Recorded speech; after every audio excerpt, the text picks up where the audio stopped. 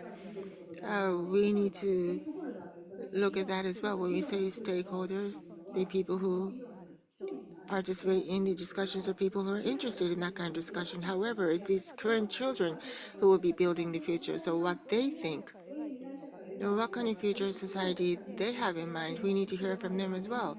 This is while they were discussing with OriHime pilot, and so they will be able to operate OriHime themselves to talk about what kind of society they want to create for 2050. That was a workshop. So this is not OriHime experts vis-a-vis AI and robots. They share knowledge and there's Q&A. Not only that, citizens, the ordinary people also need a place to have dialogue. So ordinary citizens or various stakeholders can gather in one place and share their own views and think about these issues. So this is another event that we held.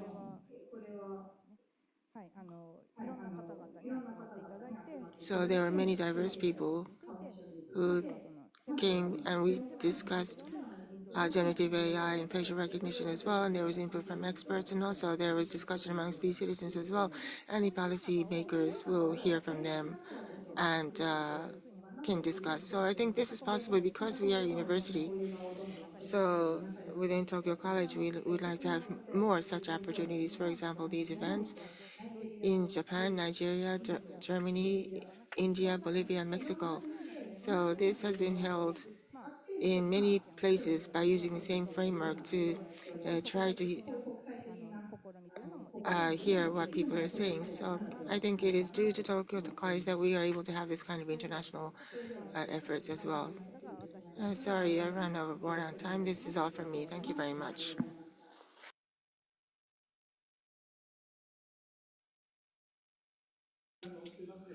We are actually running out of time, so thank you very much, Professor Emma. We will entertain questions perhaps later if there is time. Now, we are on board slightly, but we would like to start the second session at 20 past 3. 20 past 3. Thank you.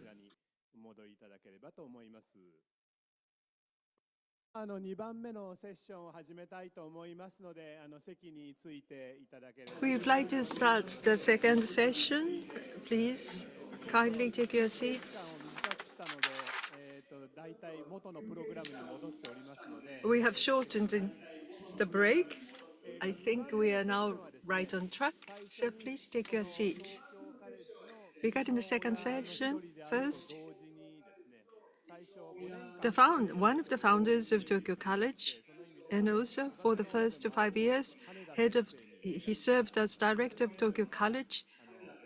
Professor Haneda is now with us, who was one of the parents of this college. We would like to receive his address. He is a well-known historian, not just in the realm of history. He has global network in various areas. Fully utilizing his network, Tokyo College has a broader network of people in the very first 5 years. So in that sense, he is one of the parents of Tokyo College. So for the first 5 years, thank you so much for everything you have done. Professor Haneda.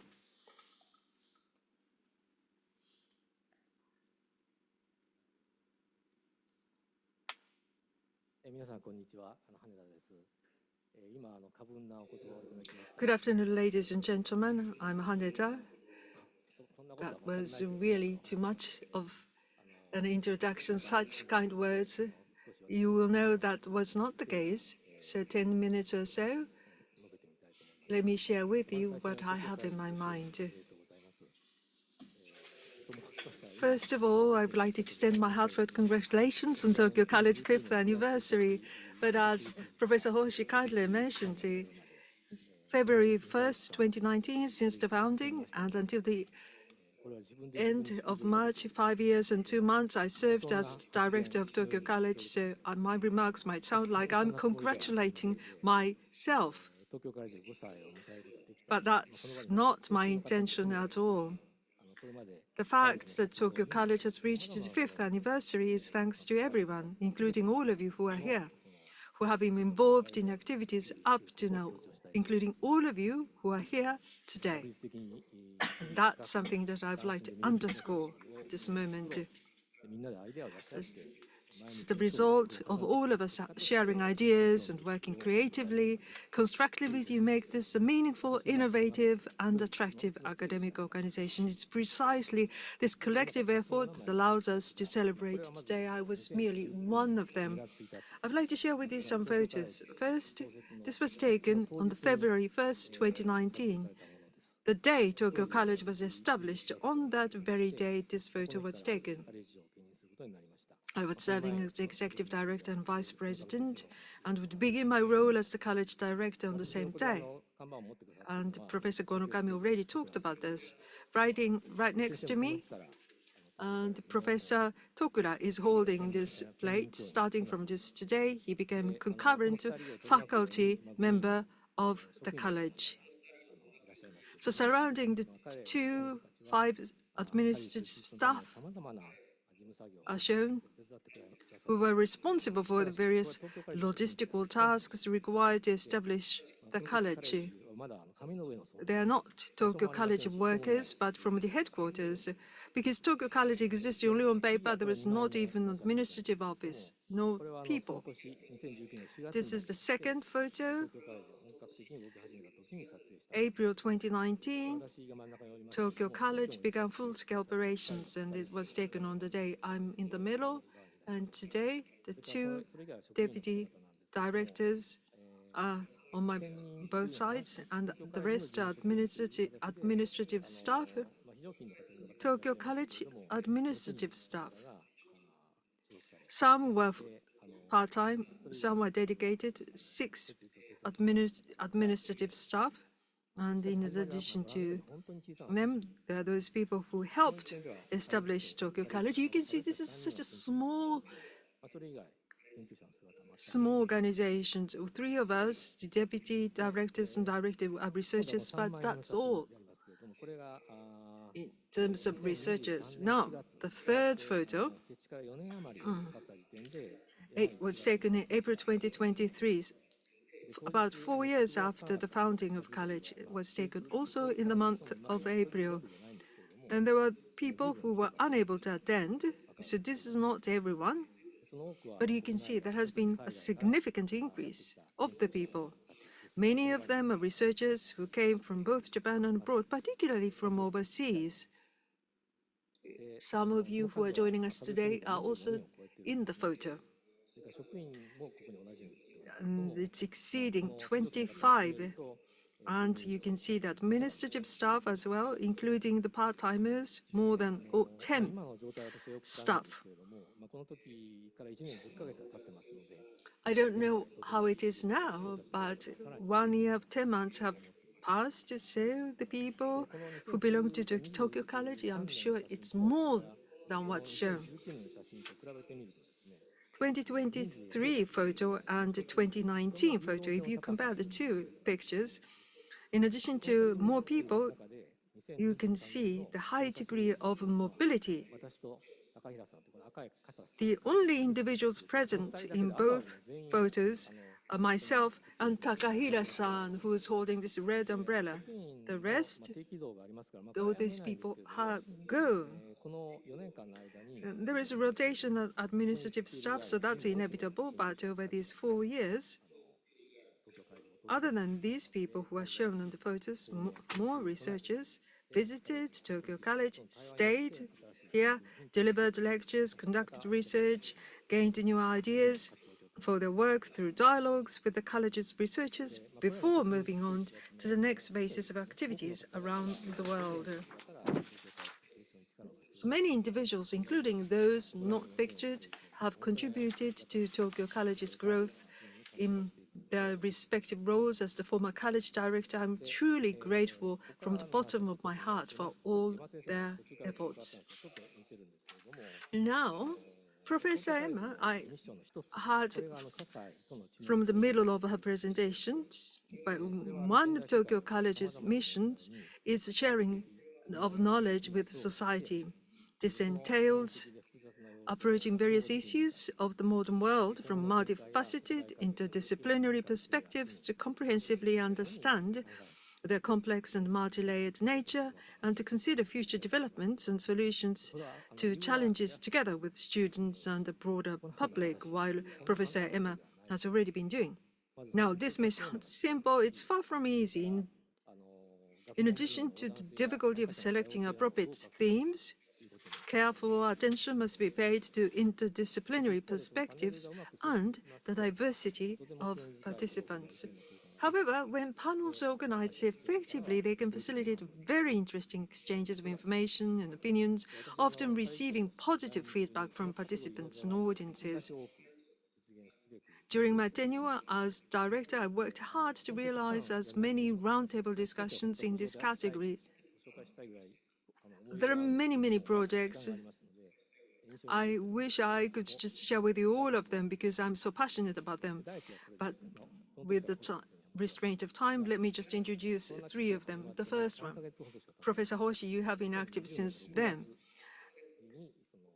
just 3 months after the COVID crisis, 2020 June. This is an online international conference, Living Through a Pandemic. And the subtitle is Reassessing the COVID-19 Crisis Around the World. So for Tokyo College, was 1 year old, and COVID crisis was a major crisis. As you can see, Professor Gordon was there. You are here today as well. And when we started these activities, I mean, the borders are almost all closed.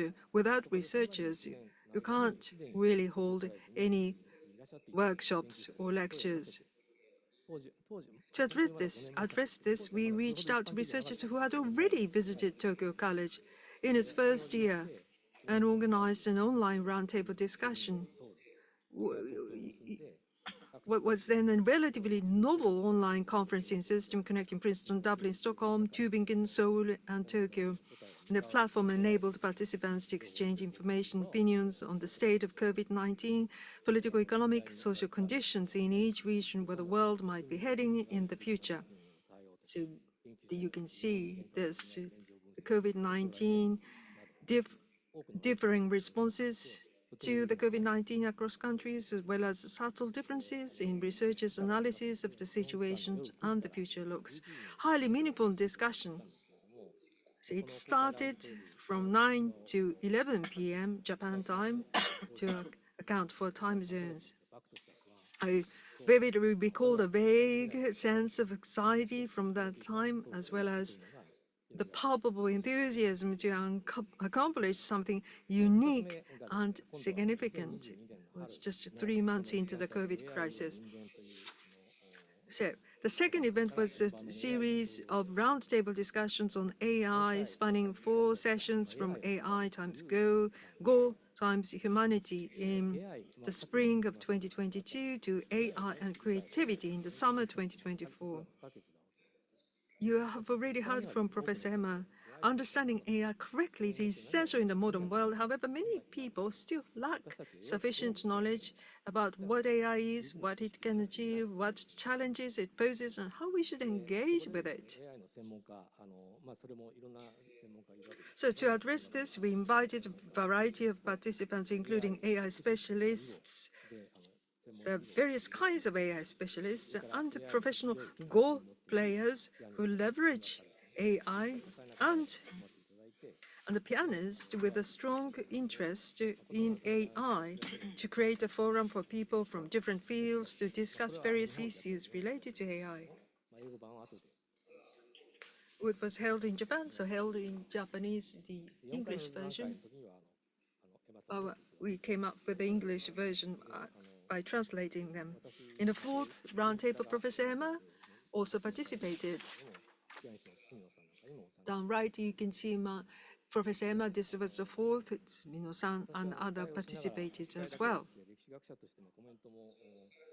I was MC, but as a historian, I also made a comment. Every time we held this meeting, important issue was revealed. I really, really enjoyed this. This was really interesting exchange of opinions. I often speak with Go players, and I received strong requests from Go players to continue this. And down right, second one from the right, Ms. Ueno, 5-dan, won the World Women Go Championships earlier this month, becoming the world champion, Ms. Ueno. Finally, let me share with you the following. January this year, we had this Tokyo Toilet and Perfect Days public lecture. I'll skip the detail. Again, there is this international network. This lecture was made possible through an introduction from a friend at Princeton University with whom the University of Tokyo has a strategic partnership. The event featured a lecture by Mr. Koji Yanai, active in the business world as director of Uniqlo, along with comments from experts in public health architecture. Professor Takaoka, expert in public health, and photographer Takahashi Yoko.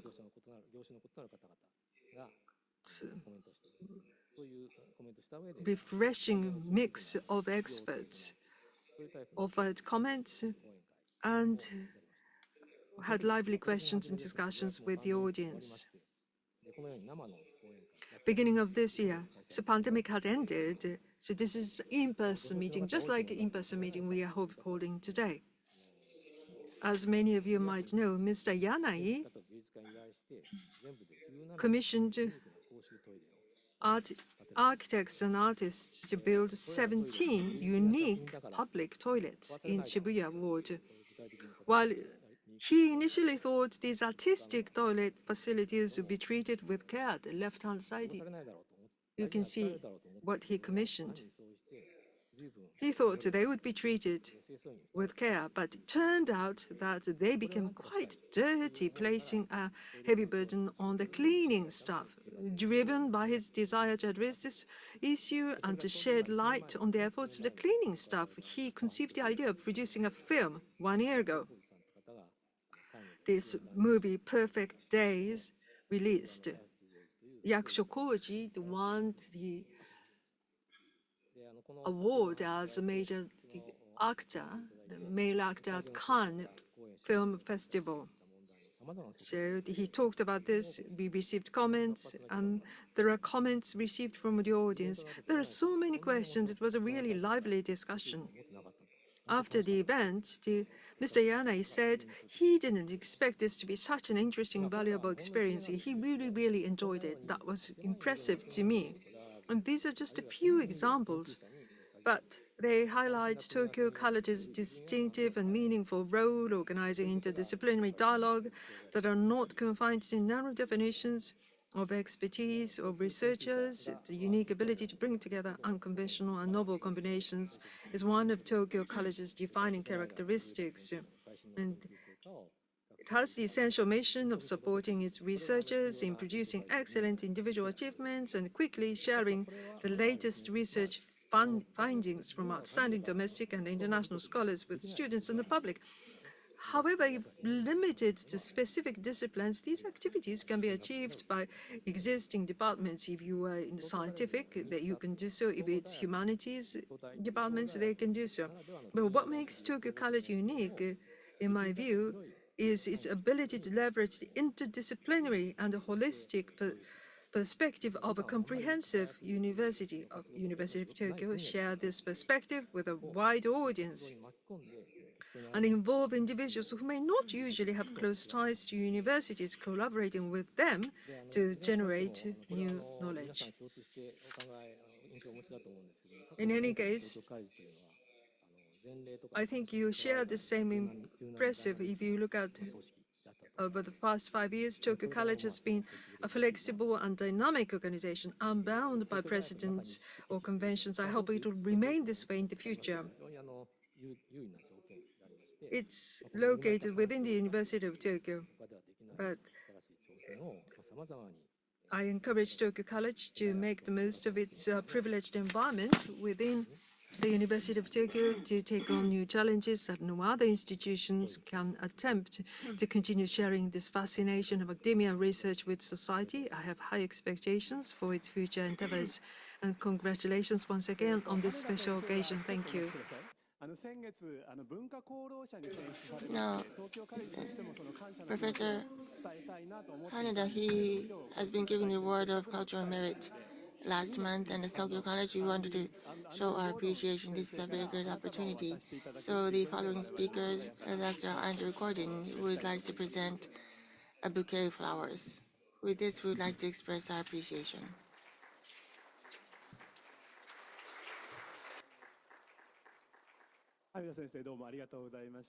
Professor Haneda, thank you very much.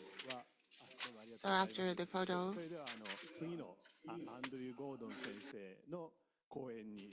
next we would like to move on to the speech by Professor Andrew Gordon. As Professor Haneda mentioned, Professor Andrew Gordon is the first invited professor at Tokyo College. So one of the first three. Ever since then, he has come many times, and he has been taking initiative in promoting Tokyo College project. So he's a well-renowned Harvard University history professor. He is one of the forerunners in Japanese modern history. He has come many times, and I'm sure he will come many more times. So in order to promote that, he has been selected as Ushioda Fellow. So he will be coming to Tokyo College on a regular basis going forward as well, we hope. So today he will be talking about not necessarily about his research, but at Tokyo College, his vast interest has been reflected onto various projects which he has been leading. So the results of the project, so what is being done in what way, and through that, he would like to introduce what Tokyo College is doing. So Professor Gordon, please. Thank you, Hoshi-sensei, and thank you all for coming. I'll speak in English today. I'll try to go slowly enough so that the interpreters can convey it in Japan, my talk in Japanese. It's a real pleasure today to join my colleagues from Tokyo College, excuse me, to celebrate the 5th anniversary of this important new institution at an old university. I especially want to thank and acknowledge Haneda Sensei, Masashi Haneda, who, as you heard along with President GONOKAMI, it was his vision and hard work that launched Tokyo College and nurtured it for the first 5 years.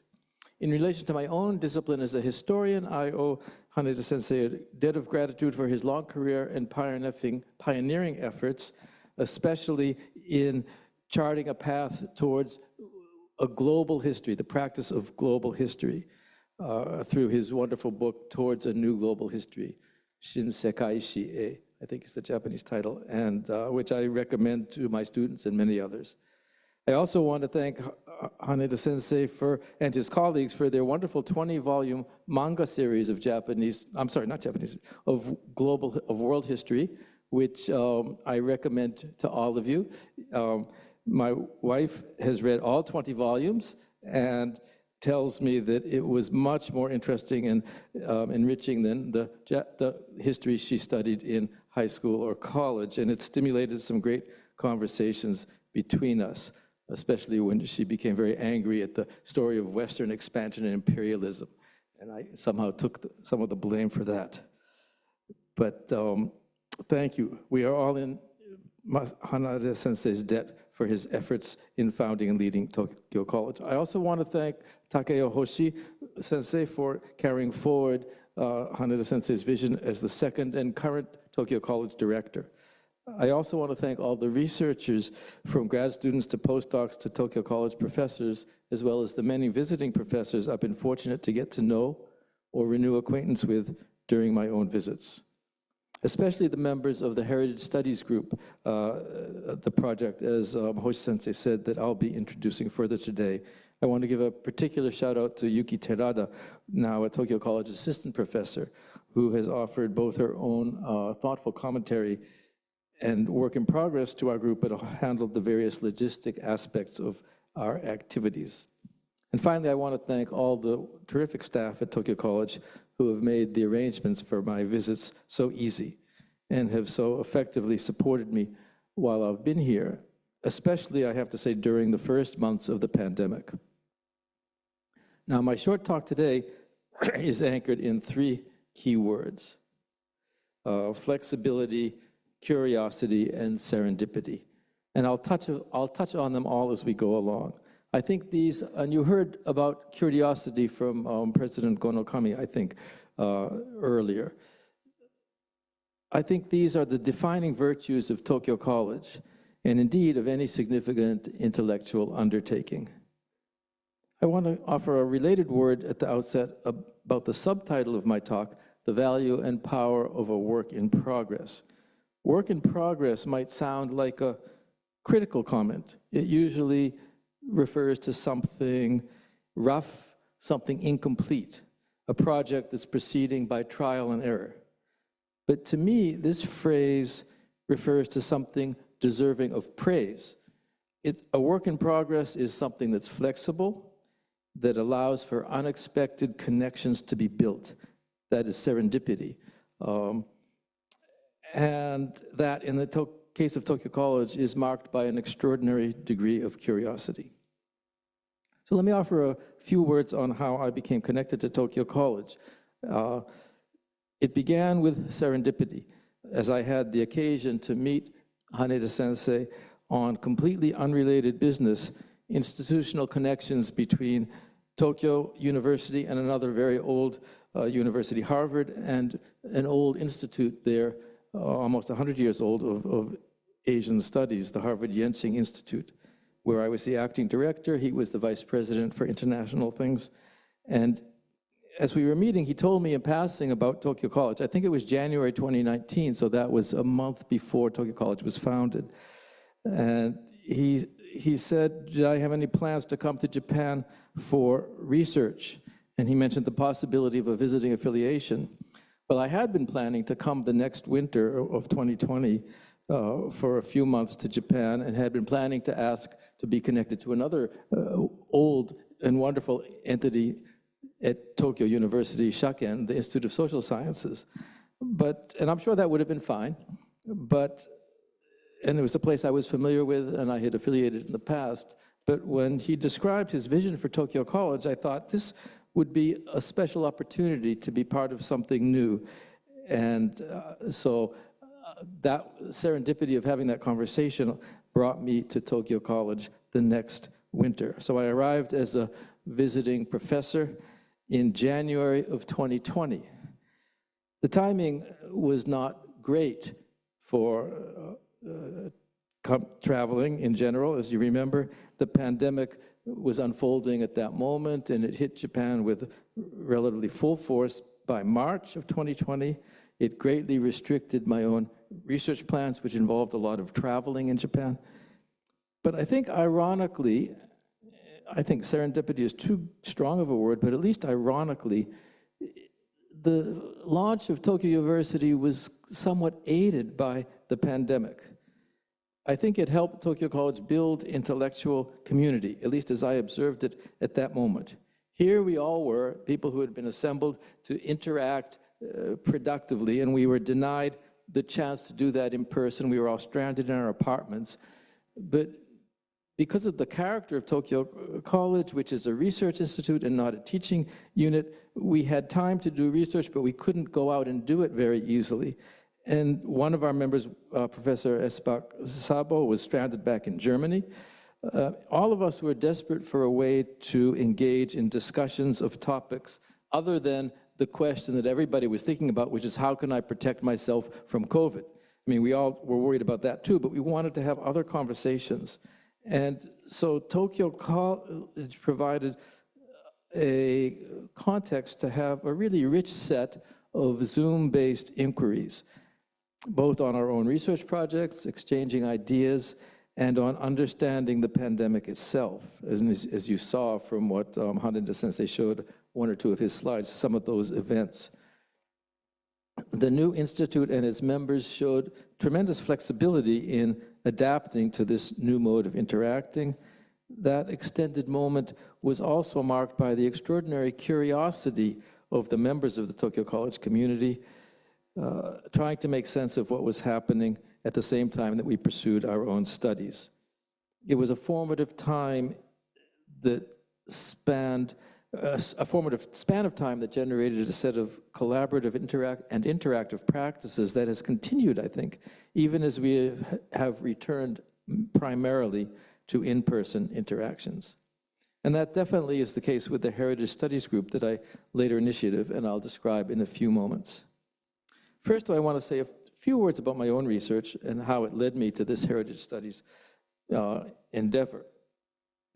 I used to study early in my career labor and management relations in Japan's mining and heavy industries. Here are the books I wrote on that topic between the 1980s and 1990s, over about a 20-year period. About 10 years ago, so in about 2015, I realized that most of the locations that I had once studied as living enterprises were now closed down. I also realized that they were in many cases now the locations of museums or marked with commemorative stones or memorials, and in some cases the focus of controversy over what stories should be told, by whom, and to whom. Here are some of the places I've been looking at.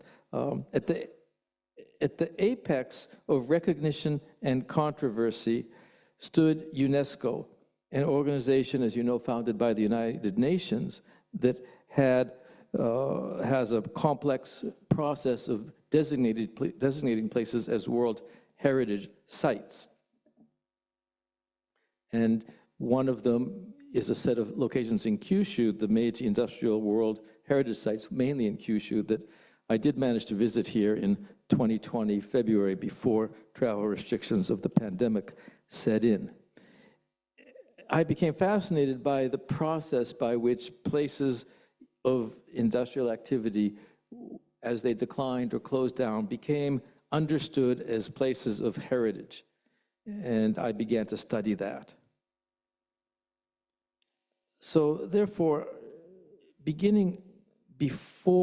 shortly before I came to Tokyo College, I decided I should study the history of the curation, or the process of curation and presenting to the public these places. This has been an extraordinarily enjoyable project because it required me to travel to places from Kyushu to Hokkaido, and for comparative purposes, I'll go this spring, I think, to Europe to visit similar museums and former mining communities. And I'm nearly finished with a book on this topic, and I'm not going to go into it further today, but just to say that it was this interest of mine that led me to get involved in this Heritage Studies project. I considered and explored various conceptual frameworks for my project. I began with the idea of dark tourism, but I decided it was not the best frame for two reasons. One, because industrial sites are multifaceted, they're not just dark. And relatedly, because people involved in curating this history do not welcome seeing their locations placed in the frame of dark tourism. So when I would go to someplace and say, oh, I'm interested in your museum because I'm studying dark tourism, it would make for a difficult start to the conversation sometimes. Even if they did certainly recognize that the history they were presenting had a dark side. I had a couple of conversations with experts on the process by which UNESCO designated places for World Heritage status, and I learned from them that there existed an academic field called heritage studies. I hadn't really been thinking about that frame for my own work as I began it, and that there was a subfield within heritage studies called critical heritage studies. And I realized I better go read this work and come to understand it. And it was a few weeks later in the course,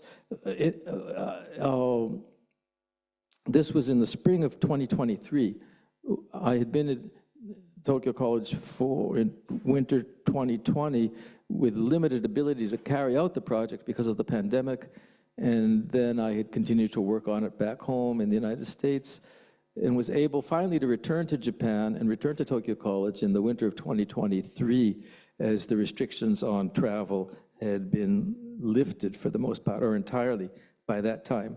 And as all of us at Tokyo College know, one of the few responsibilities of being at Tokyo College, besides doing your own work, is to give a jiko shokai, a self-presentation of your own, a self-introduction of one's own interests to the members of Tokyo College. So I did that in the spring of 2023, and this on the screen is the concluding slide from that talk. And I said, well, I'm thinking about framing this project, or I had been thinking about dark tourism, the book on the right. It also falls within the realm of public history, but also there's this thing called heritage studies that I'm just beginning to think about. And I mentioned these, and a few of the participants at that self-introduction session mentioned that their own work intersected with the field of heritage studies. And this led me to think that rather than doing this reading by myself, I should gather together a small group of interested colleagues here at Tokyo College to have an informal study group or benkyokai to read some key works. Not necessarily works focused on Japan, and for the most part, we actually haven't read work focused on Japan. And the response was surprisingly promising, surprisingly positive. A number of people said, yeah, sure, I'd like to join that. And so about 6 months later, after we had met a few times, the leaders of Tokyo College suggested we set ourselves up as an official Tokyo College project rather than an informal study group. And so we were happy to do that. So now we live on the website with, this is the English version, it's also in Japanese, a description of what we're doing. I won't read it all to you. And then the project members are also listed, many of whom are here today. We also recently received a modest annual budget for activities, such as inviting a speaker or going on a field trip. So it's really exciting to be involved with this. At present, the group has 13 members. It's not necessary to be a member of Tokyo College at the moment or even in the past to join the activities. Though somebody has to be introduced by somebody. We have no rules, but that's just the informal practice. There are basically no rules or regulations for our activity, which is really fantastic. So what have we been doing?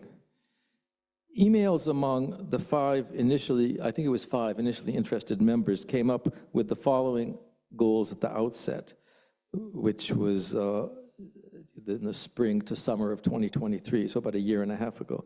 The basic idea we decided would be to meet maybe once a month, maybe a little less, to discuss a book or an article that we would all read in advance that had some connection or was anchored in the field of heritage studies. And we would discuss and critique that work and talk about it in relation to our own projects, current or future. And we could also, as things evolve, we thought, share relevant work in progress among ourselves as it connected to this topic. And so since August 2023, at that time I was back in the United States, and so we met virtually, and we've met, I think, by my count, 13 times either virtually or in person with a hybrid component, including one field trip that was not hybrid, just an actual excursion, averaging out about once every 5 or 6 weeks. From August to December of 2023, we met 4 times to discuss some important works in the heritage studies field that focused almost entirely on places outside of Japan. The first was the book I showed you on that earlier slide by Laura Jane Smith called The Uses of Heritage, which is a classic work in the field of what's called critical heritage studies, which has a core claim that heritage must be understood as a process, not a fixed thing. That's a very simplified statement of her core argument. Over the next 3 sessions, we discussed a series of chapters from the other book that I showed on that slide called The Companion to Heritage Studies. Some of these were thought pieces on the overall state of the field, such as one called The New Heritage Studies, Origins and Evolution, Problems and Prospects. Others were more narrowly focused on particular places of heritage or dark heritage, such as one called Cross-Cultural Encounters and, in quotes, difficult heritage on the Thai-Burma Railway. By this time, that is late 2023, our group had expanded to about 12 members, and we certainly had more we could have done by reading and discussing work by others, but we decided it was time to pivot to discussing in more depth our own research projects that connected to this field. And I was, at that point last winter, I was actually here as a visiting professor from January 2024 through the spring. We met for the first in-person session to plan our activities, and as one first step, we agreed to all write brief essays on our own current research or more general current interests and how they connected to the field of heritage studies. And so that was the next thing we did. Then we devoted our next few meetings to sharing our own work in progress with each other. We also did a field trip last April to the Joban coal mining region in northern Ibaraki, southern Fukushima, around the city of Iwaki, which is a focus of my own work.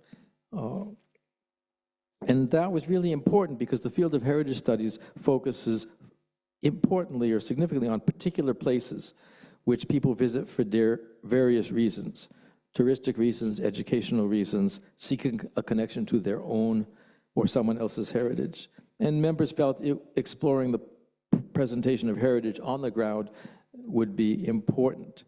And we were joined by the well-known writer, his name is up on the screen in Japanese, Komatsu RIKEN, who has written compelling books advocating for projects to promote recovery in the regions devastated by the March 11th disaster by exploring the diverse history and heritage of the region. And at each of our 6 meetings since then, both in person, some in person, and some online, we've critiqued each other's work. And we'll continue this sort of activity in the future. We're also considering another field trip, maybe this winter or maybe next fall, and inviting guests whose work we would read in advance and then discuss with the author or have the author come and present to us, perhaps organizing a conference or collaborative writing project. Certainly our interests are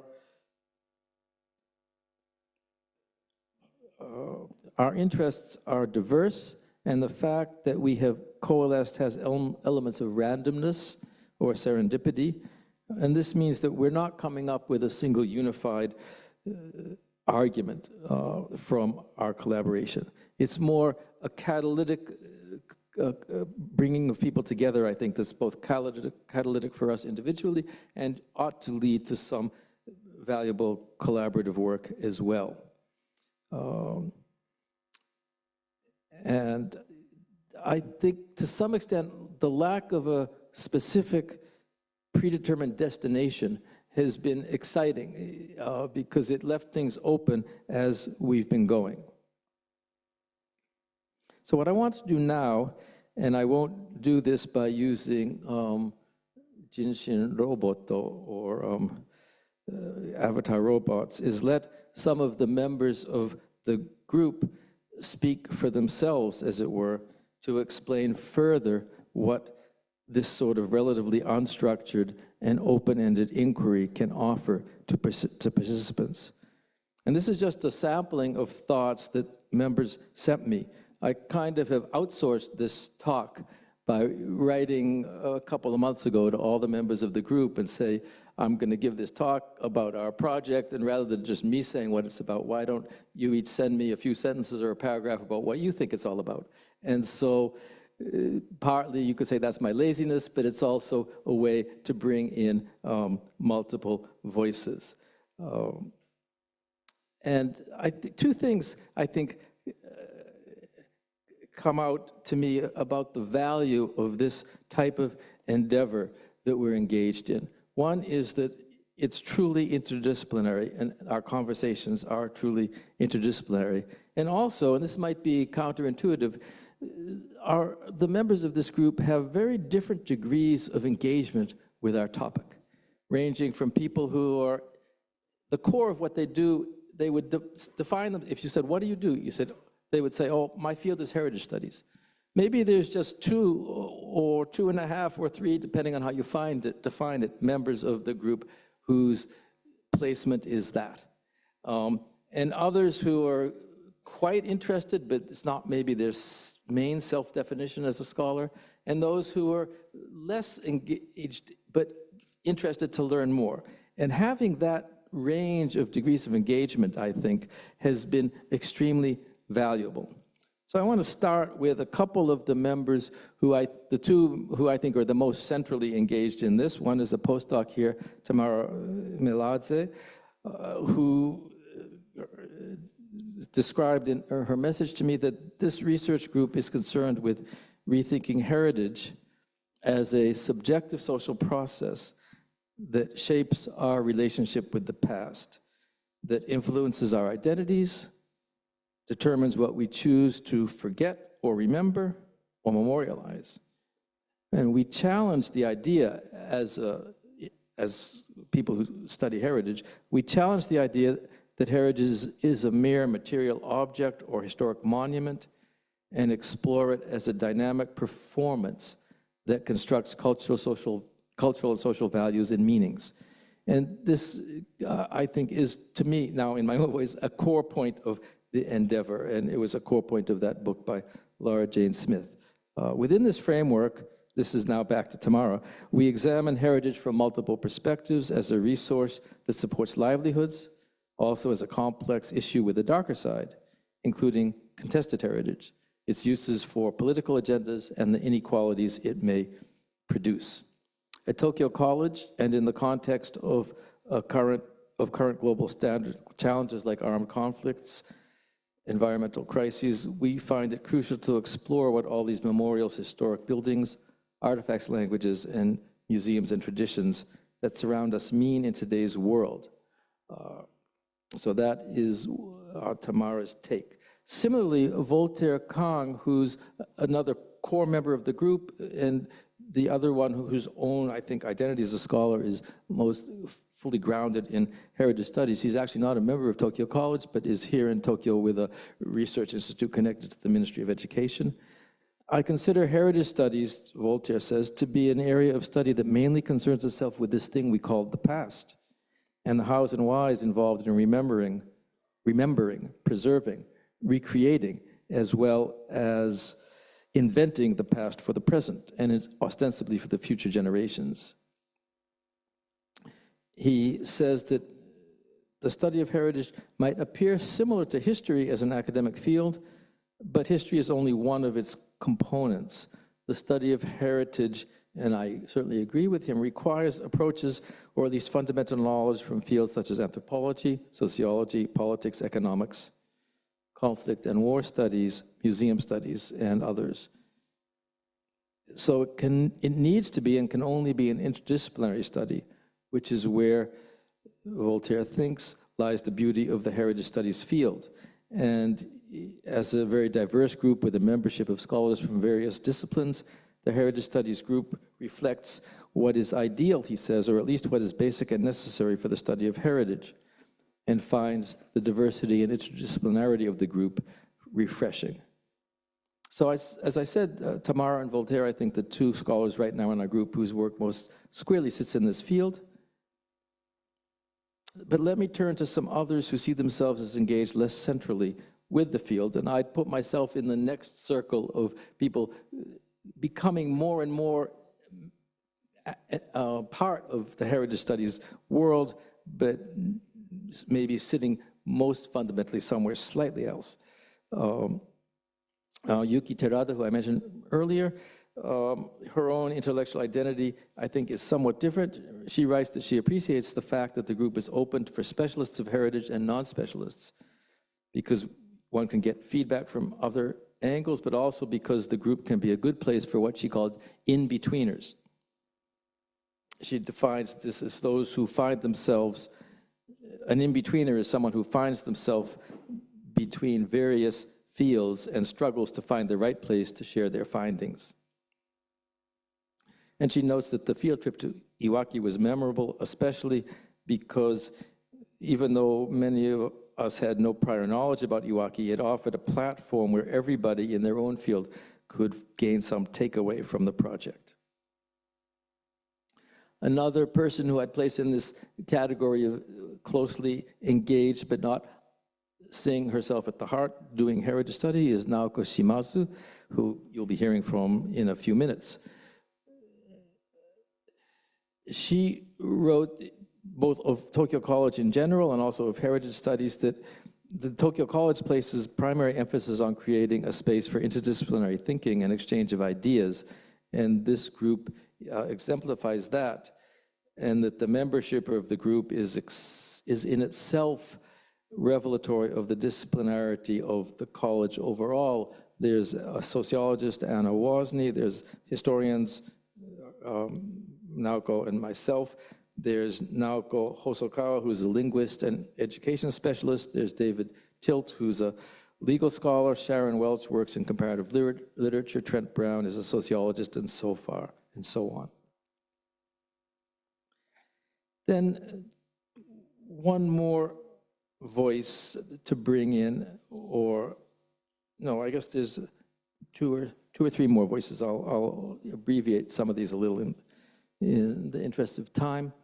Shannon Welch wrote that she joined the Heritage Group not because of its relevance to her own research, but because she wanted to be part of an interdisciplinary community, intellectual community that learns with and from its members, and simply takes pleasure. This is the curiosity part, simply takes pleasure in joining seminars and participating in research groups that especially discuss critical theory, but has had difficulty finding opportunities for this type of engagement once leaving grad school.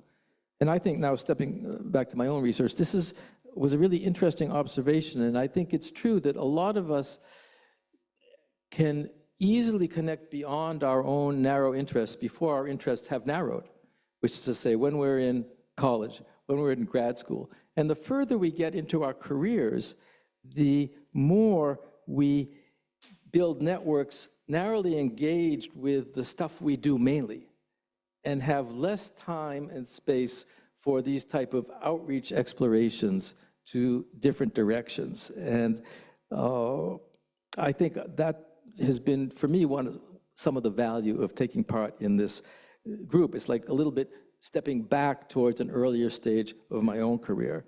And Shannon wrote in this vein that she saw the Heritage Group as a way to get back to reading more scholarship, engaging in discussion, participating in peer review workshops, and so on. And she said that she has discovered connections in the heritage study world to her own work in Japanese-Brazilian literature. Another member of the group, Lydia Shamova, who's a linguist, historical linguist, makes a similar point in brief, that the discussions, the readings and events gave her a new perspective on her own investigation and gained knowledge she did not usually have direct access doing her own research. And finally, Anna Wozni also writes similarly of the value of engaging across a boundary. And I think this is a core point. Although I don't work on heritage per se, she writes, as a sociologist working on contemporary Japan with a long-standing interest in memory studies, I have enjoyed the lively conversations and learning about diverse cases of heritage making, both in Japan and globally. And so she'll be chairing a chapter of her book project, I think, as one of our next sessions. So finally, as I head to wrapping up in the last 10 minutes or so, I want to say two things. One thing with three parts. What makes this possible? What generates this sort of value that Tokyo College in general has, or that our project has? And I'm generalizing beyond our project to Tokyo College. In addition to what I mentioned, serendipity, curiosity, and flexibility, I think there are three key things. One is new technology. I don't think this is trivial. I think this is important. Absent Zoom, Tokyo College would have suffered a devastating blow in its early days, having been launched and just about 1 year old when the pandemic hit. A long-established organization would have found ways to carry forward, even absent Zoom. But something in its infancy, for a brand new undertaking, our ability to continue our engagement with each other virtually was absolutely critical. So in that sense, we were all unfortunate about the pandemic, but Tokyo College was lucky to be launching at a moment when there was some technology to enable us to survive. And I think more than survive, as I said earlier, I think the year and a half of mainly virtual interaction helped generate a sense of community. A second key factor perhaps goes without saying, but I'll say it, which is institutional stability and individual continuity. So these are two separate aspects of the same thing. It's really important that Tokyo College is nested within Tokyo University. The convening power of Tokyo University is huge, and being part of it makes it much easier to engage the interest of others. And I think making it more clear to the world that Tokyo College is part of Tokyo University is something I know the institution is thinking about to sort of leverage that connection. But in addition, on the point of individual continuity, I think this is really important. I've been connected with various institutes of advanced study in my career, and many of them bring in people for 1 year is the sort of default mode of engagement. Not every place, but that's the main mode of engagement. But Tokyo College makes it possible for people to return, like I've done. I'm not the only visiting professor who's come back a second or perhaps a third time. But also because its members are, I believe, almost never, the members of Tokyo College here in Tokyo typically are here from 3 to 5 years or even longer term. And having multiple positions, multi-year positions, even for the postdoc fellows, as well as the assistant professors, allows a certain kind of continuity. Also, the fact that there are specific themes then that aren't, I don't think, going to be locked in forever allows flexibility. But finally, and in some ways this is most important, I want to end with, Tokyo College is an example of what my colleague at Columbia, the historian Carol Gluck, in a talk she gave recently, describes as a third space. She was talking, hopefully, of a newly founded Institute of Collaborative Japanese Studies at Tohoku University as a kind of exhortation. I don't know if that place is fulfilling the mission she gave it, but I do know that Tokyo College is. And so I want to borrow from her and to say a bit about what I mean. Or at least what I take her to have meant, the meaning I take away from her presentation. A third space is the open and flexible space that exists between, although separate from, any two, or perhaps more, already existing well-established spaces, institutional spaces. For instance, you could have a university with many departments, and there'll be an interdisciplinary committee that's a kind of third space between those departments. That would be one example. In this case, I see the traditional departments and research centers of Tokyo University as first spaces. The Keizai, the economics department, the Institute of Social Science. They've been around for a long time, they're established, they have coherent, continuous missions, and there's a lot of value in that. But they're a set of first spaces because they've been around for a long time and so well established, even as they innovate within a range. And then second spaces are the places from which visitors to Tokyo College come, to places they already belong to. So I'm in a second space is my home University of Harvard, and the visiting professors, of course, are all coming from someplace. So they have their own space. That's a second space. It's less so in the case of the postdoctoral fellows and assistant professors here. But so those are first spaces and second spaces, and Tokyo College is the third space where we come together. And because it's new, especially, it's a space that's unencumbered by long, ongoing commitments. That means it can be flexible in the institute, in the issues it addresses. And here I think that the modeling on the Collège de France, which Professor Haneda was well acquainted with, is important because, as I understand it, Collège de France, like Tokyo College, identifies thematic research topics and clusters which can change from time to time. And I think any third space needs to be and must remain open to people and practices in first and second spaces. But it's the flexibility and the sort of dynamism that comes from being this third space to which people join, maybe for the long term, maybe for the medium term, and join to conduct inquiries that will evolve over time and that could be redefined over time, that gives its power and its value. And I think Tokyo College then, its challenge in the future will be to expand its programs to bring in short and long-term visitors from outside. I know that's happening. And also to expand its ability to bring in participants from the many first spaces at Tokyo University, but sort of pry them loose for a period of time to engage here. And that might be even more difficult. It's one thing for a visiting professor to come from far away for a period of time, and they're already pried loose physically from their home institution, and they can engage.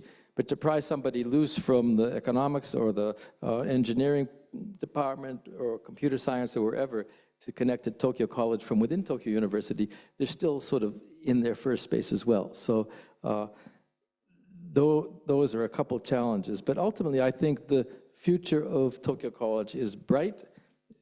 It's accomplished an extraordinary amount in 5 years, and I am delighted and honored to be able to continue to be part of this work in progress. So I'll conclude my remarks there, and thank you very much for your attention.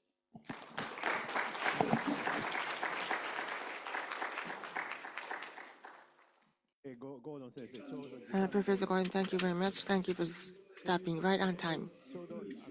So we will have a 10-minute break. Now let us take a break. We will resume the last session at 4:30.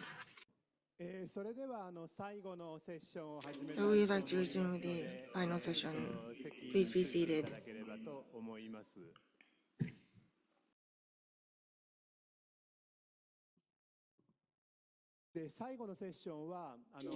The last session, as you know, the current president of the University of Tokyo will say a few words, but before that, there is some PR. Professor Gonokami mentioned earlier that here at Tokyo College, we have the value of free research need to be understood, and that we are receiving support from them. As a result, we are able to carry out various activities. And outside, you may have taken a look. Tokyo College's new pamphlet is outside. There's a Japanese version and English version. The English version is was just completed either yesterday or this morning. It's fresh off the press. We have English version and Japanese version. We hope that you will take it home with you. And those of you online, sorry we cannot give it to you today, but going forward, if you have an opportunity to participate in a face-to-face event, please take a copy. And there's a QR code on the very last page. The QR code is the same QR code that we show when we have a webinar, so you can register for our mail magazines, or maybe regardless of the amount, we would very much appreciate your support.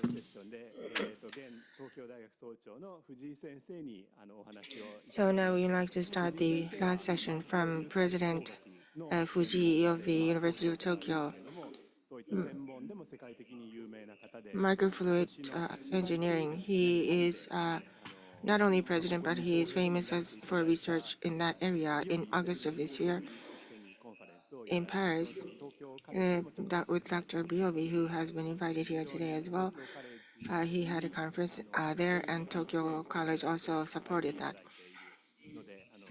He has been very much supporting Tokyo College, and so we appreciate that very much. President Fujii, please.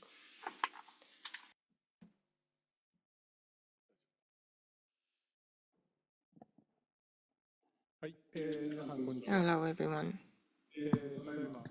Thank you very much for your kind introduction. My name is Teruo Fujii, President of the University of Tokyo. First, thank you very much for attending today's Tokyo College 5th anniversary event. Thank you for your participation. So, first, I would like to extend my sincere gratitude to all of you who have come. And over the past 5 years, you have supported the growth and success of Tokyo College over the past 5 years, and thank you very much for your contribution. So I'd like to take this opportunity to show my gratitude. Your foresight and tireless efforts thus far has made Tokyo College what it is today. And the fruit of that is spread to the university overall and has enriched the entire university. A little back, we were chatting, 5th anniversary. This is, but we feel that maybe this has been in existence for much longer. The existence of Tokyo College for University of Tokyo is huge, and it exists as the norm now. That is what we feel now. Now, Tokyo College to embody the researchers. It was established in 2019 by Professor Gonokami, who was here earlier, and ever since then, the first-rate researchers and others, we have been co-creating knowledge and also fostering interdisciplinary collaboration, and also we have been connecting people from different backgrounds and fields. So this is a global platform, and it has developed into a global platform. In the modern world, it's unstable and uncertain, but is research and co-creation. We need something that transcends the borders, and I think the need for such is increasing. So within the university and academia ecosystem, inside and outside, knowledge, people, and space is being connected to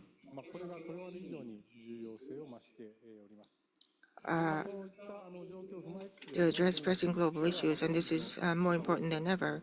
So Tokyo College, as you know, 3 years ago, we came up with the basic policy U Tokyo Campus 2.0. So diversity, inclusion, and also there are three philosophies at university where everyone will want to come. So in Tokyo College, these three are being embodied. So in Tokyo College, we have science and engineering, of course, not only that, social science and humanities. So researchers from various diverse fields are gathered here and working on joint projects, deep interdisciplinary. We are valuing that, and we are providing such an environment. Deeply interdisciplinary maybe. This kind of collaboration is the heart of Tokyo College's mission, and the theme, the Earth and Human Society in 2050. So from a wide perspective, it would serve to answer important questions related to that. So this kind of interdisciplinary approach, we hope that from dialogue to creation that is based on Tokyo campus. So I think this is being embodied, and this is one way the university should be. And diversity and inclusivity from gender diversity in our university, we are targeting by 2027 to have 25% of female faculty. That is our goal. And Tokyo College has already greatly exceeded this target. And in terms of internationalization or globalization, we have many diverse members already. This, and from scientific background as well, very diverse members are in various projects. And the international connection is also noteworthy here at Tokyo College. So I will be repeating myself, but we have renowned researchers and experts from around the world. They frequently visit Tokyo College, and it's not just one-off, but many researchers, even after they visit, continue to maintain the relationship.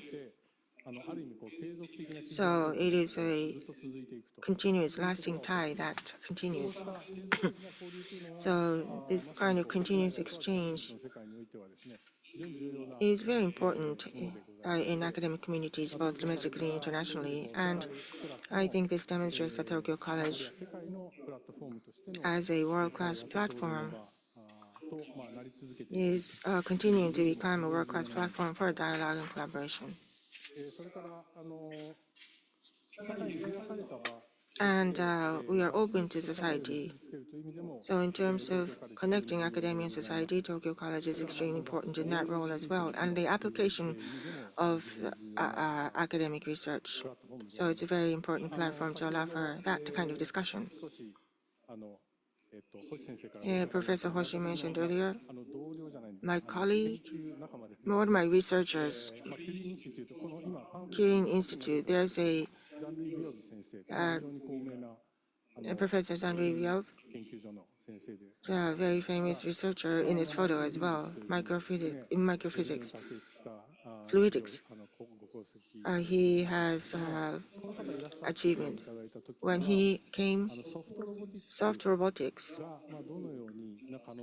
what kind of possibilities may that have? So we had a webinar discussion both in English and Japanese. Soft robotics is going to become increasingly important going forward.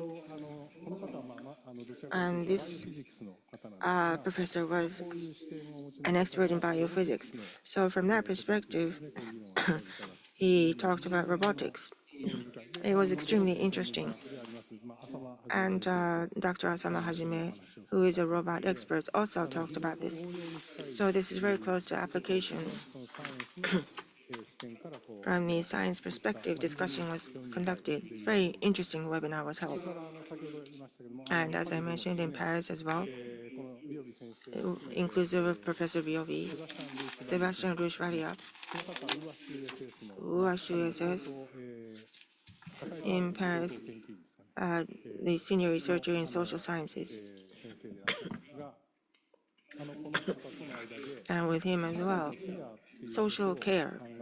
When thinking of that, in Japan, there are many outstanding technologies available, but the technology is not actually being delivered to the site in a useful manner.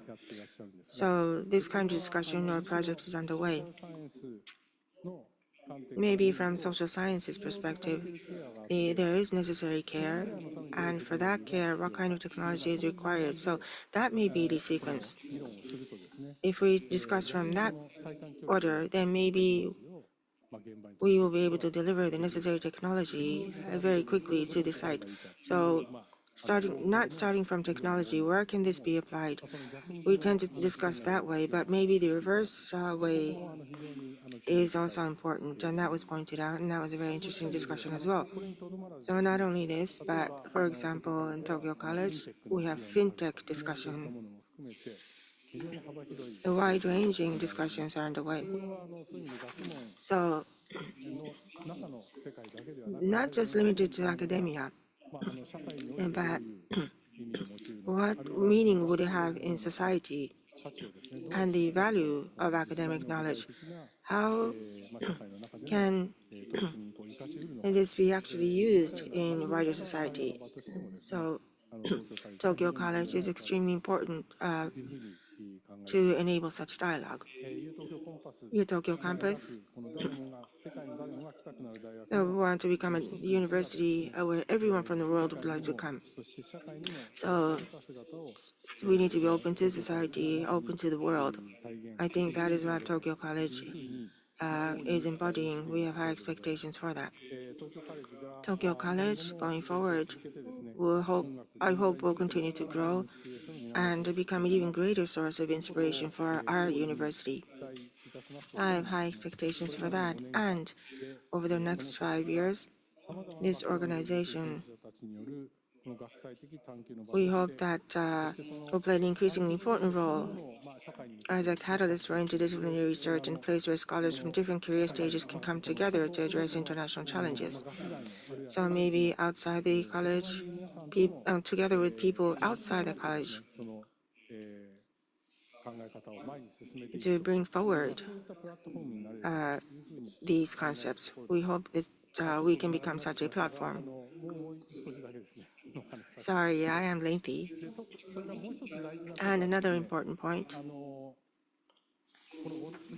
in the coming, not only the coming 5 years, but going forward 10 years, 20 years in the future. So if you look at it from mid to long term, so young researchers in the early stages of their careers, I believe they are doing their research here at Tokyo College.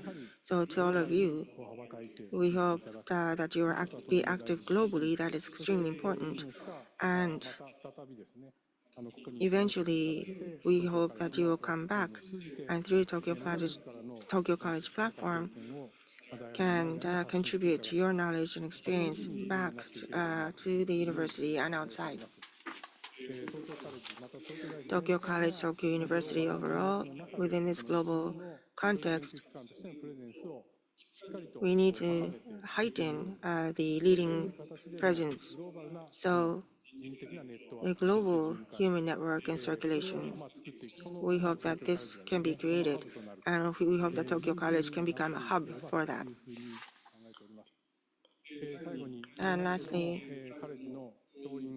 the faculty at college and the relevant faculty members and the staff and all the members, I would like to once again thank all of you.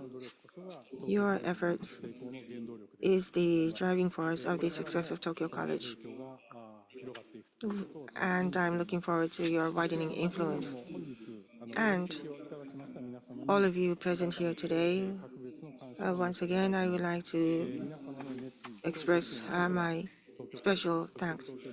Your dedication and hard work is the driving force behind Tokyo College's growth going forward. So I'm looking forward to the further development of Tokyo College going forward. Congratulations for your 5th anniversary. Thank you.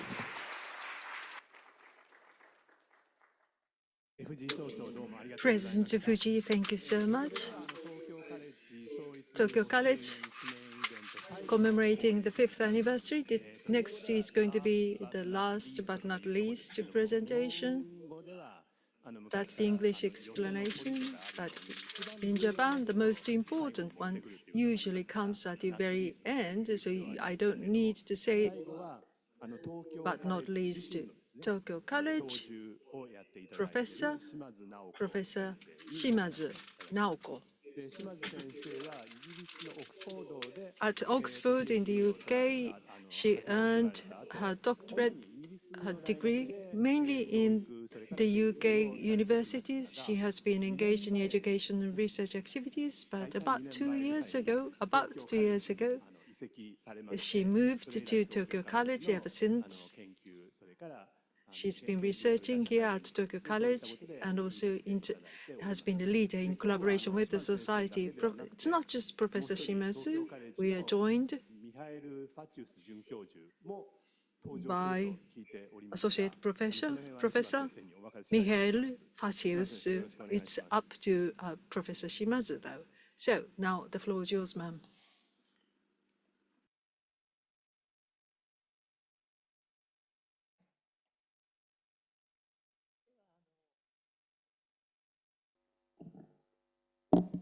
Hello?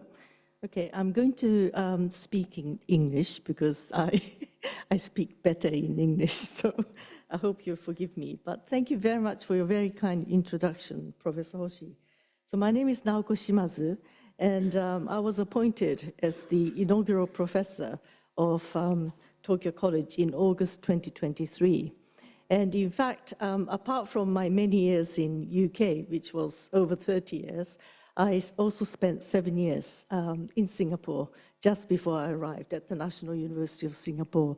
So I was in Singapore, I was at the Asia Research Institute, as well as the Yale NUS College, which is a global liberal arts college positioned within the NUS system. So today's lecture is going to be given by myself and Professor FACIUS, who is the Associate Professor of Tokyo College. And Professor FACIUS came to Tokyo College in 2020 and became the first tenured faculty in 2022.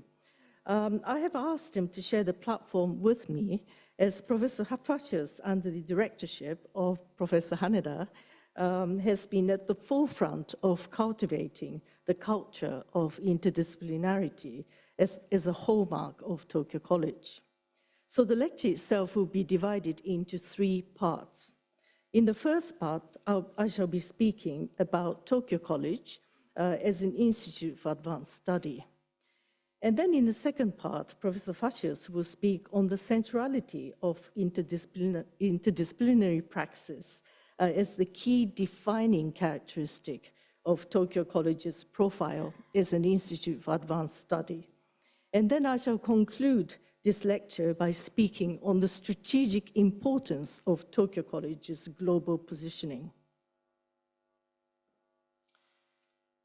So let us begin with the leading question of today's lecture. What is an institute for advanced study? Now, quite surprisingly, I get asked this question more often than not, even from my colleagues in universities. So for me, a simple answer would be that an institute for advanced study is a research institute with a special mission to create a safe space for new experimental thinking. Now, once a scholar enters this special space, the scholar is no longer bound by the constraints of disciplinary boundaries or practices. And in fact, it is expected that the scholar leaves the safety of their own environment and proactively engage with the unknown.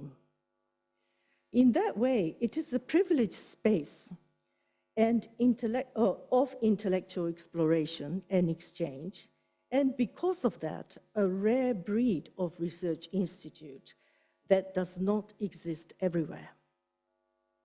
In order to stimulate boundary crossing and boundary busting original thinking, institutes for advanced study attempt to create an interdisciplinary environment.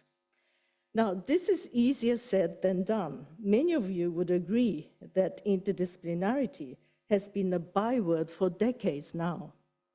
But the actual practice and implementation have been remarkably slow.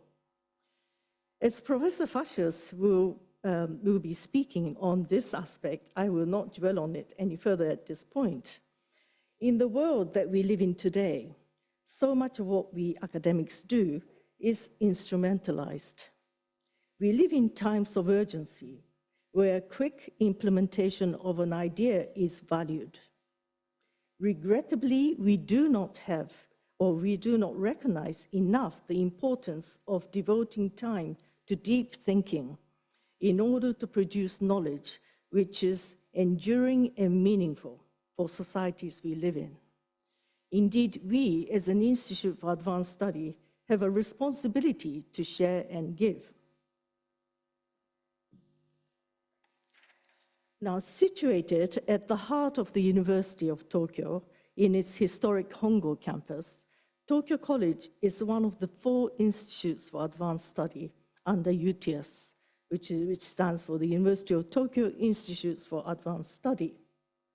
Now, among them, Tokyo College has the widest mandate in terms of the coverage of research fields, and for that reason, more exposed to the wider global academic community, wider academic research community, as it facilitates intellectual exchanges with a wide range of scholars around the world.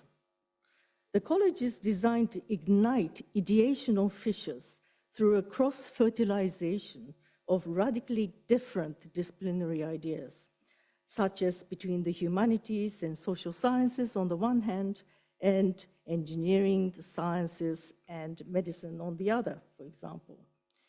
So it is an ambitious mandate, and no doubt an enormously challenging one, designed not only to make connections, but also through those very connections to break boundaries, to create new ideas and frameworks in the production of knowledge. And clearly the engine behind these forces is the centrality of interdisciplinarity. What is important to emphasize is that Tokyo College's continued development of strengthening intra-University of Tokyo collaboration by positioning itself more and more explicitly as the hub of UT, or University of Tokyo for short, with the outside world is attracting global attention as a distinctive feature of Tokyo College. Tokyo College is a standalone institute for advanced study, whilst at the same time deeply embedded in the internal intellectual networks of the University of Tokyo. So in this slide, it begins by stating at the top that Tokyo College is an organization like no other, and nothing can be more true than this. We need to be critically engaged in a continual reflexive mode about who we are and what we do and what we can do.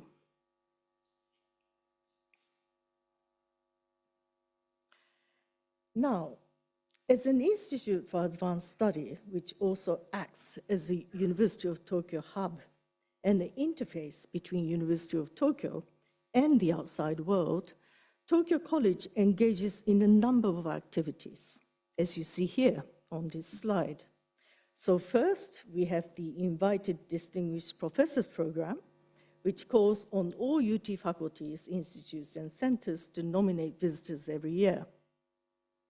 This program has been a particularly valuable avenue of hosting distinguished international visitors from the sciences, engineering, and medicine to interact with Tokyo College faculty and postdoctoral researchers, for instance.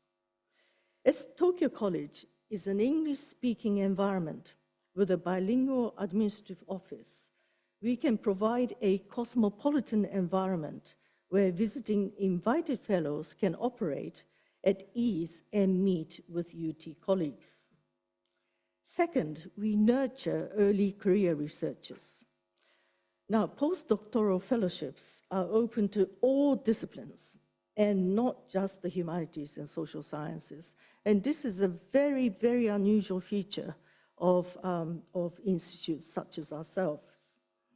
Now, apart from the usual academic excellence criterion that we have, Tokyo College looks for young, exceptional postdocs who are interested in engaging in interdisciplinary culture of the college.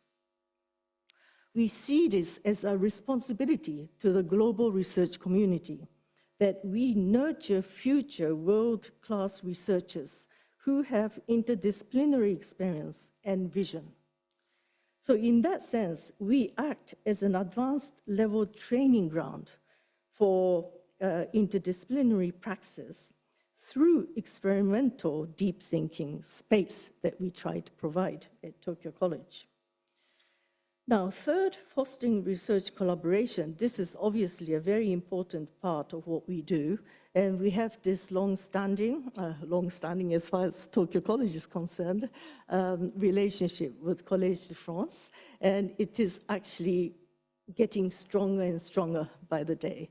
So thank you to the founding colleagues for setting this up. And also we actually get approached by quite a lot of institutes and research institutes and institutes of doctoral training in the world. And so this is clearly something that's very indicative of how the others see us.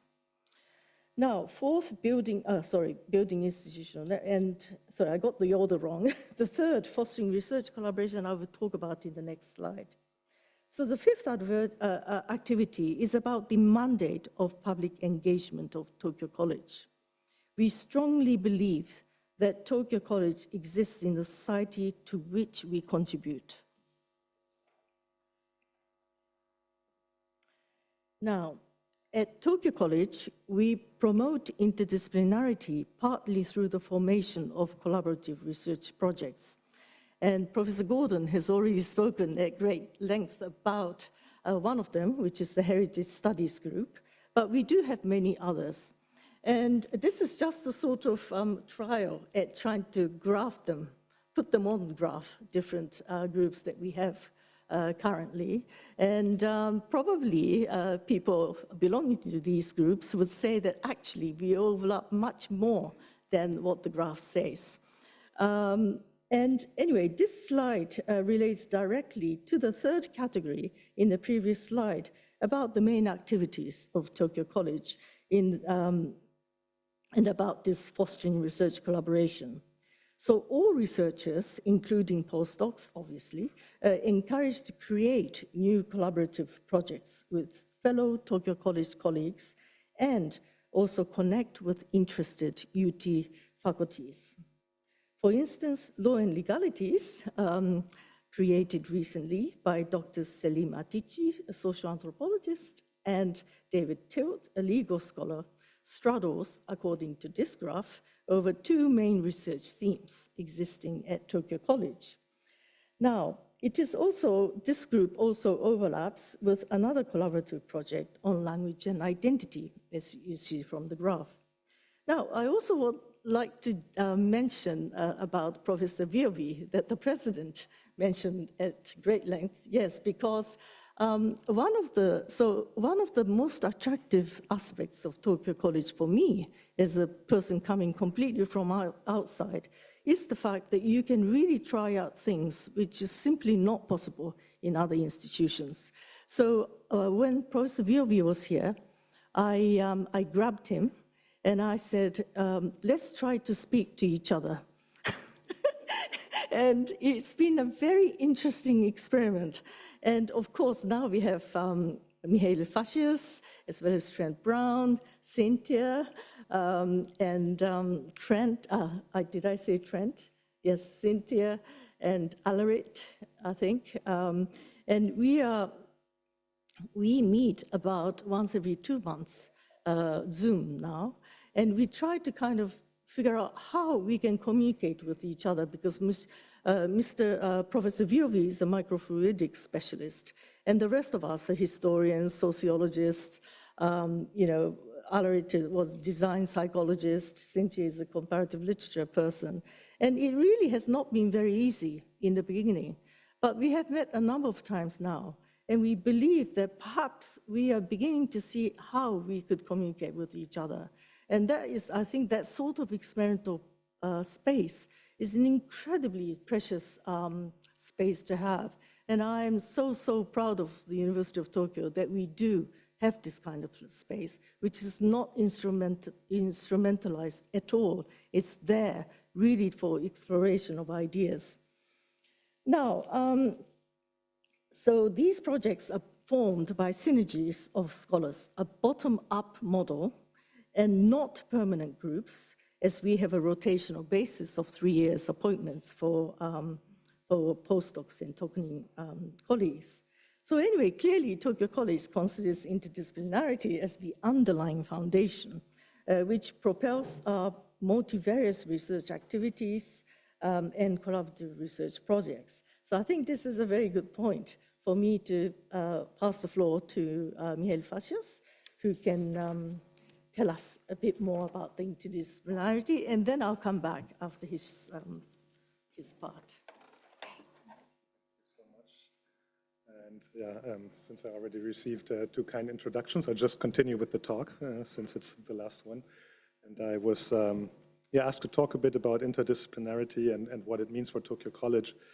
And it was a nice opportunity for me also, as having joined the college in early 2020, right before the COVID crisis, and having thought about what interdisciplinarity means in terms of practice, how we can build an institute that can engage with interdisciplinarity in various different ways. And I just wanted to briefly think about 4 aspects that make interdisciplinarity work at Tokyo College. First of all, we need an outlook what transdisciplinarity, interdisciplinarity is. And then, of course, we need to start building capacity as a new institute. And then also include a reflexive loop, continuously thinking about what we're doing, which is something we not always have the time and capacity to do in many other aspects of our work. And then lastly, but not leastly, briefly thinking about upcoming initiatives. Since the first 5 years are over, we have a new director since the beginning of the year. So like where to go next in terms of interdisciplinary and transdisciplinary practice.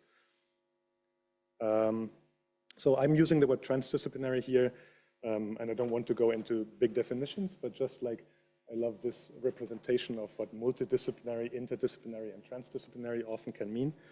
And the defining aspect of transdisciplinarity is that it's not just people inside academia coming together from different disciplines, but also non-academic knowledge. And I think that's also a defining feature of what many of us at Tokyo College have been doing, not just engaging with our colleagues across disciplines, but also with various stakeholders. Then secondly, so what does it mean? What does interdisciplinarity mean for us? Because still there's like so many different ways, of course, of doing inter and transdisciplinary research. And I think we've gotten a good impression in the previous talks also that like some of the defining features of interdisciplinarity for Tokyo College are that it's very much curiosity driven by what individual researchers want to do and how they want to collaborate.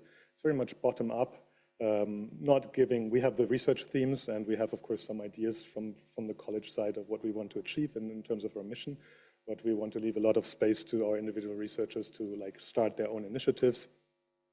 And then it's very much process-oriented, and I think this is, in this graph, like it shows that like Tokyo College is very much interested in this initial entanglement of ideas and researchers, and that's also a very special aspect of what Tokyo College is doing, because we are not as the college necessarily focusing on that integrated transdisciplinary results, like the output part so much, as from the institute side. Of course, all of our individual researchers and the individual projects like create all kinds of outputs.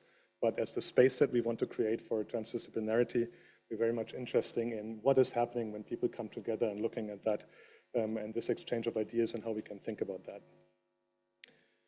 And then, of course, yeah, talking again about non-academic knowledge. Again, we've already seen examples earlier from EMA Sensei, who is working with industry to help not just develop these robots, but also think about what role they can play in society and what users want to do with it.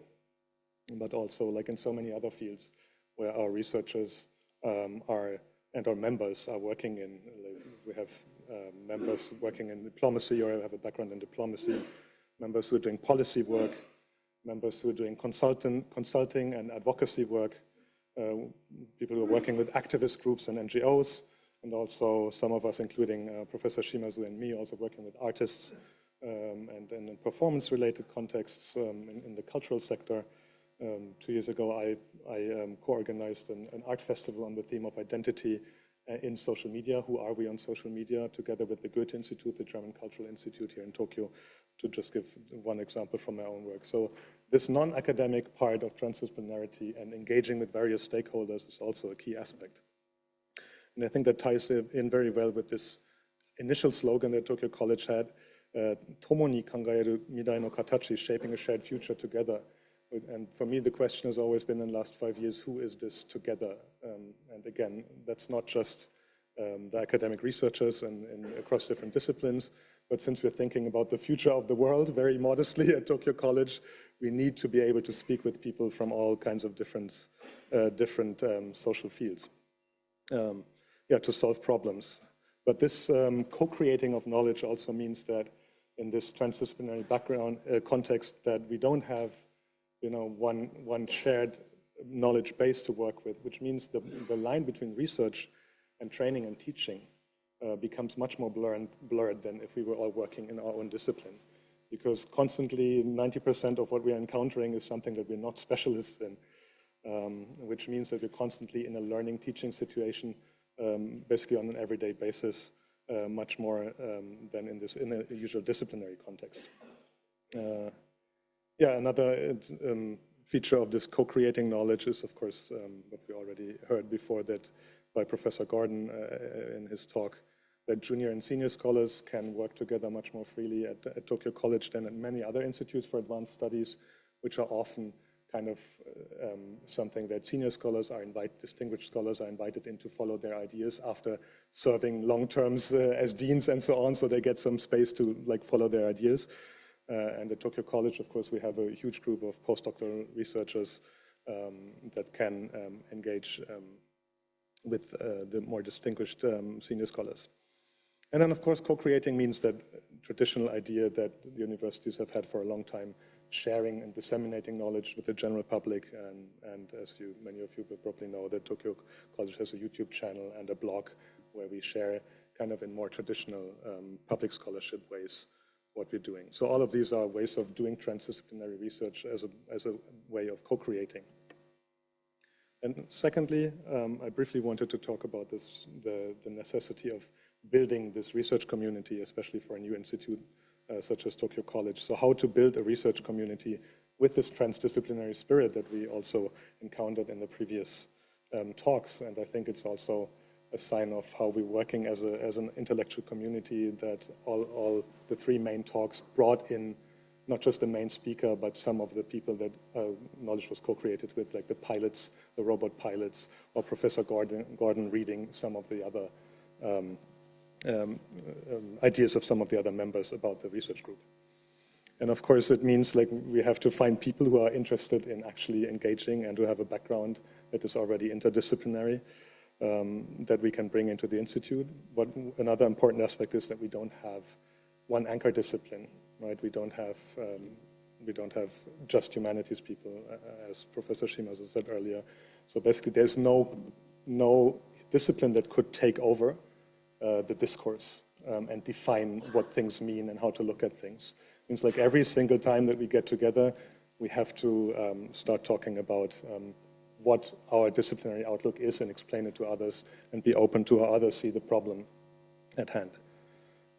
Yeah, and then of course building a research community, we've heard some examples, so I'm not going into that, is like getting conversations started bottom up and giving low-key opportunities for these types of collaboration, not always starting with the pressure to produce output, but just to explore what are commonalities and differences and shared ideas and interests. Then one aspect is, of course, developing of interdisciplinary work is thinking about beyond the peer-reviewed article, right? Because the ideas of one discipline, of publicizing research output doesn't work if we look across these very different fields, and also if we think about the work we're doing with stakeholders in society and in industry and so on, then like we need other forms of output and other formats in which to engage in this type of work that we're doing. And finally, of course, what is needed is a different type of research support than what normal disciplinary institutes would need to offer.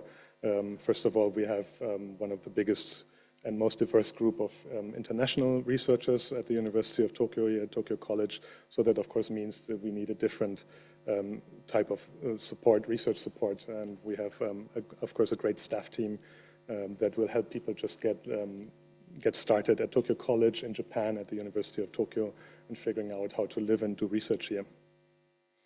Yeah, other things that we need to create this support, this infrastructure for interdisciplinary research are, of course, like a grant support, helping people acquire additional grants and money to carry out interesting types of projects, and supporting visiting scholars in different capacities.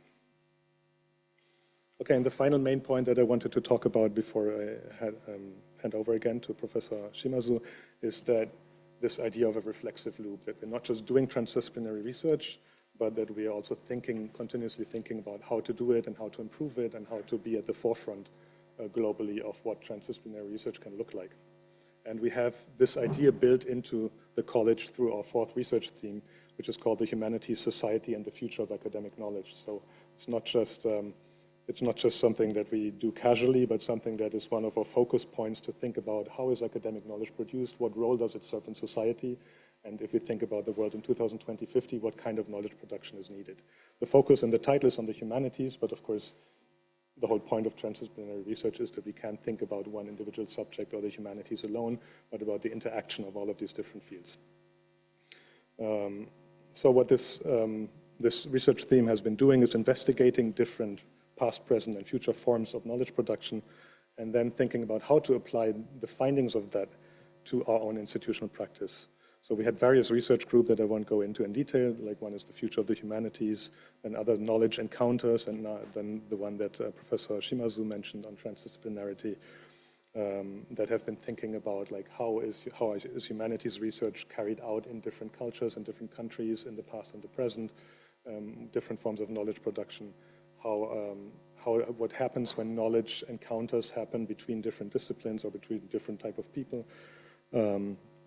And also we have an event series on the future of higher education that's been going on for a while. The last installment we had last month, thinking about what is currently going on in higher education, also in terms of higher education policy, in terms of social change, and the expectations of societies and governments to how higher education should be. And the final part of this reflexive loop would be the idea of building transdisciplinary expertise. And what has currently been happening in the last years is Tokyo College is in that sense not like an isolated phenomenon, that there has been kind of a third wave of thinking about what transdisciplinarity is. So like starting from the, I think, 70s or so, you can say the first wave when interdisciplinarity became a big keyword. And then like there was a second wave, and now we have a third wave. This is much more deeply thinking about how to do the research process, how to do the management, the intellectual and philosophical basis of what transdisciplinarity means and how to carry it out. I just like showing two examples of two important contributions that have come out in this year and the last year to show that this is a huge topic at the moment, transdisciplinarity, global perspectives, and then the Elgar Encyclopedia of Interdisciplinarity and Transdisciplinarity. So this is currently something that a lot of people are thinking about deeply, intellectually, And that is something that Tokyo College also wants to contribute to. Me personally, last month I went to the big global conference on inter and transdisciplinarity that happened in Utrecht to talk about what Tokyo College has been doing and do some network building also with other people interested in transdisciplinarity.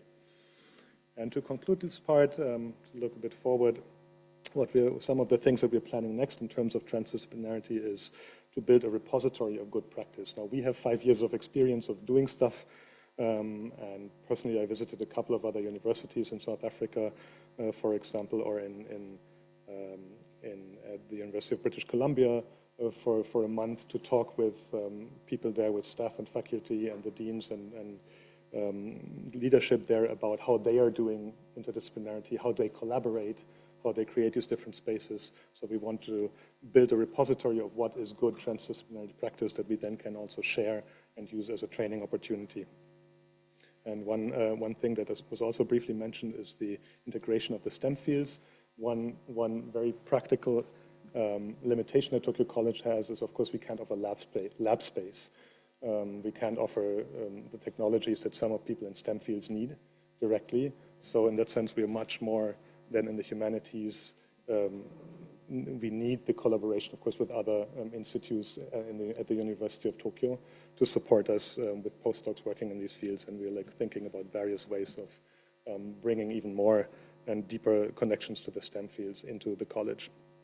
And then we're planning a conference on transdisciplinarity, an academic conference as a part of our 5-year anniversary theme, including and then also training opportunities, thinking about more formal training opportunities in science communication, future studies, transdisciplinarity methods, and so on.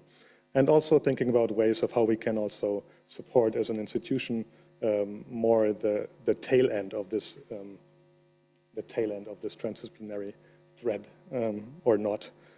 Thinking about the integrated transdisciplinary results, how can we support as an institution or in scholars, not just doing that individually in their projects, but also how we can support this as Tokyo College. Okay, thank you for that.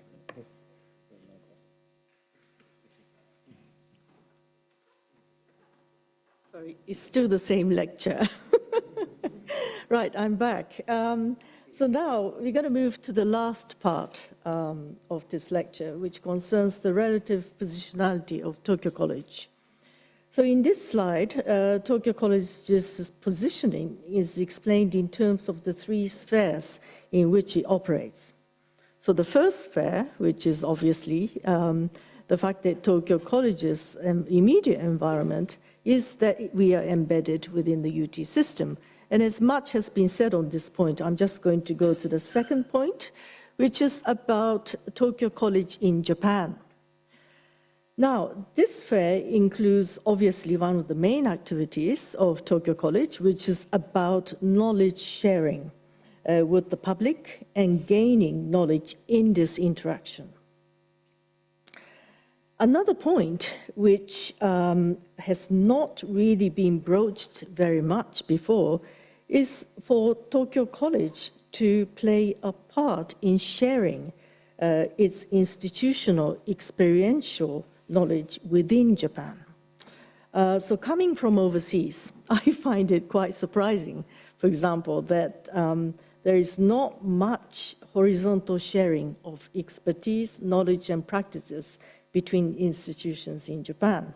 And this may just, say how naive I am about how the Japanese system works. But in any case, global competition is tough and ruthless. And surely we could do more by allying with like-minded institutions within Japan to strengthen the domestic base of the kind of knowledge production that Tokyo College attempts to do.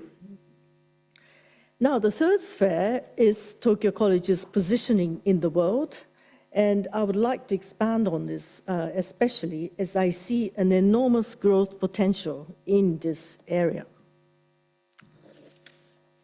So let's talk about this third sphere. This is a very important sphere, which is not fully appreciated, and I feel this particularly as I come from outside of Japan. And I see Japan always quite relatively in terms of global positioning. So first and foremost, I would like to make a categorical statement that Tokyo College presents a highly attractive proposition globally. And what do I mean by this? Well, I'm not a salesperson of Tokyo College, but having just recently joined the college from the National University of Singapore, as well as having spent over 30 years in the UK academic community, I can see strong attractions of Tokyo College as an institute for advanced study in the global research community. So I feel basically very strongly that we need to be more proactively involved in the global community and not hesitate to take on leadership roles. Now, you have here, yes. So the first point, the intellectual hub connecting UT for the world and the world for UT. We've talked about this quite a lot already this afternoon, but I think what I would like to say about this point is that this point is actually much, much more important for the outside world than we think. And the reason why is that Japanese academic world from the outside seems impenetrable, and its practice is so opaque and enigmatic.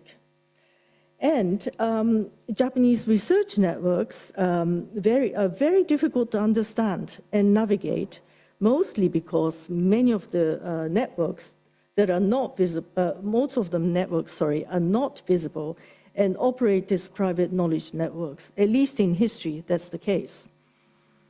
Now, the other side of the coin is, of course, that UT researchers can connect with new international networks through Tokyo College, as we have partnerships with some of the main top international institutions.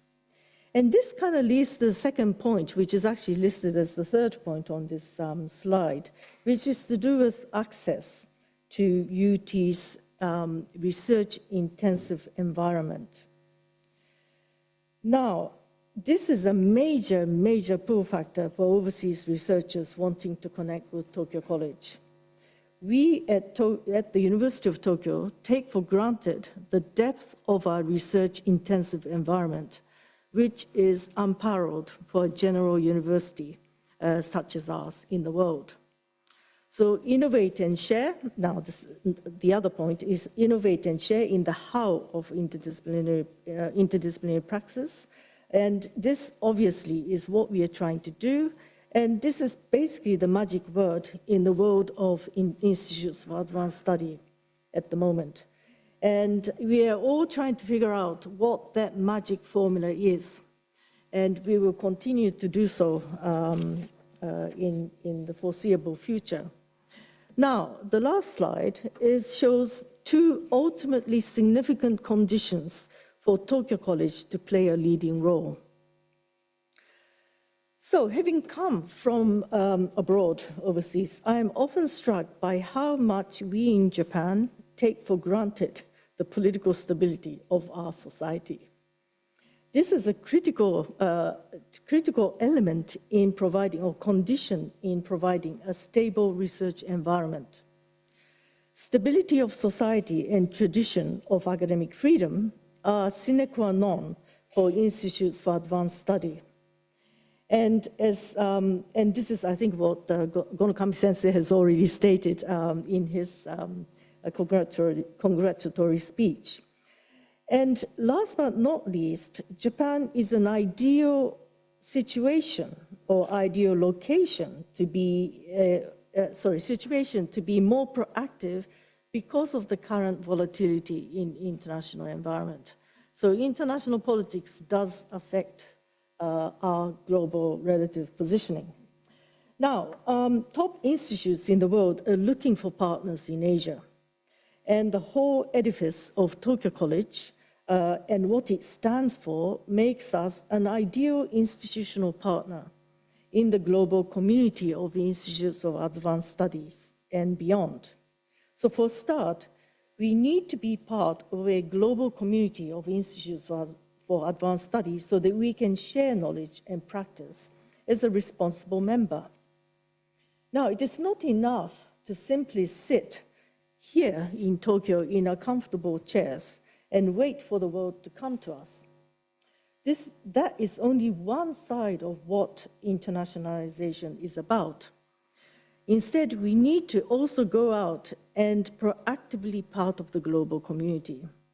And that's because the world is much larger and diverse than what we know and can do in Japan. So thank you very much for your attention.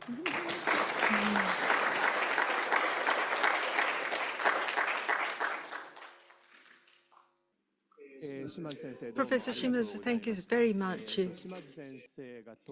I said Professor Shimazu would be the last speaker, but to be precise, I was wrong. The real final speaker is Executive Vice President of the University of Tokyo, Professor AIHARA.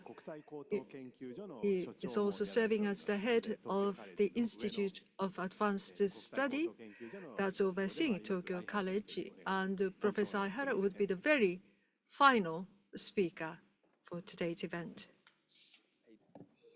Thank you. The very final speaker?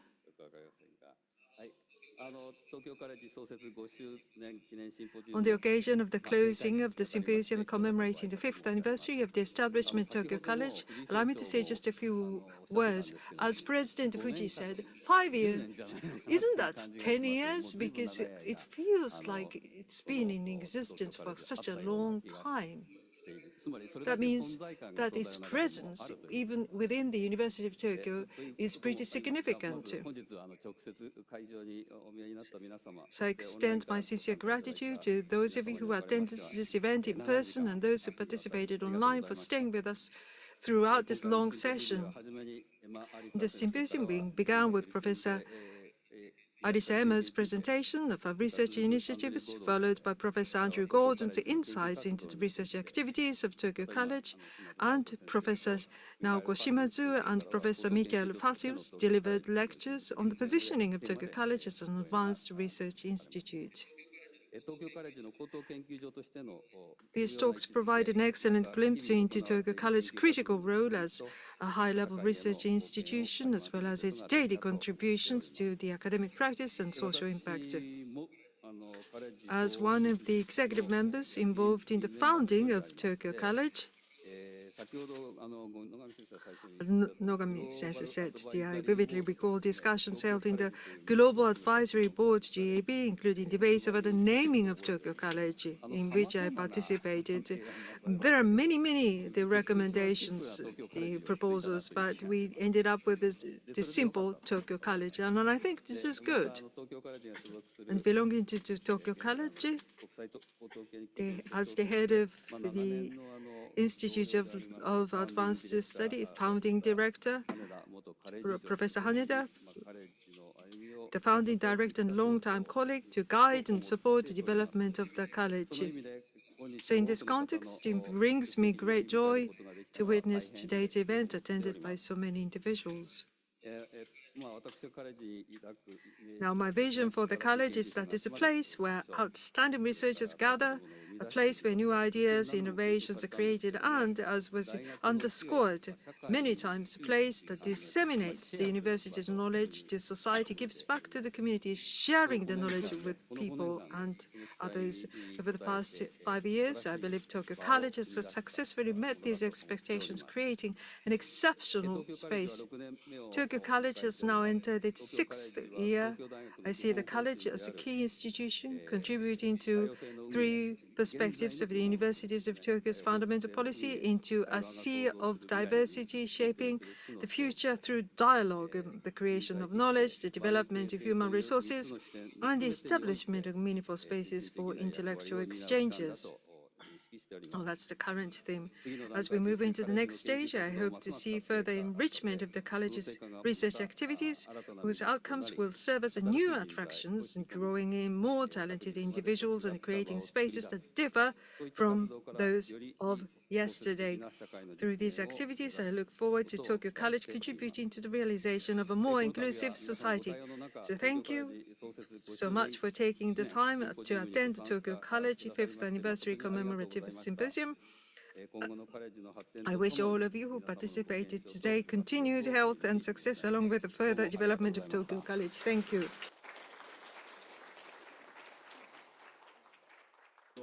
Professor Aihara, thank you very much. And thank you for staying with us for the Tokyo College 5th anniversary event for a long period of time. So we would like to end. So those of you online, we will end here. And on-site, the program is over. Thank you all very much for your attendance. So we would like to take a group photo with the speakers. If you can come to the front of the room, please. Thank you all very much.